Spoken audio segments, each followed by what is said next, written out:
క్రీస్తునామమున అందరికీ వందనములు. యేసుక్రీస్తు తన సేవాకాలంలో ప్రజలకు దేవుని రాజ్యం గురించి బోధించారు. ఆ సువార్తను ప్రపంచమంతా వ్యాప్తి చేయడానికి ఆయన 12 మంది శిష్యులను ఎన్నుకున్నారు. వీరిని అపోస్తలులు అని కూడా అంటారు. అపోస్తలులు అనగా పంపబడిన వారని అర్థం.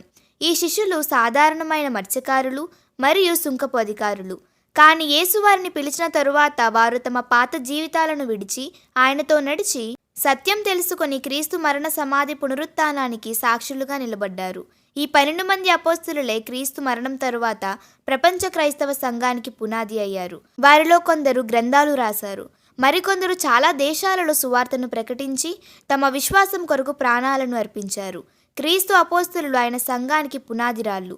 నూతన యెరూషలేం గోడకున్న 12 పునాదులకు 12 మంది అపోస్తలుల పేర్లు ఉంటాయని మనం ప్రకటన గ్రంథం 21వ అధ్యాయం 14వ వచనంలో చూడొచ్చు.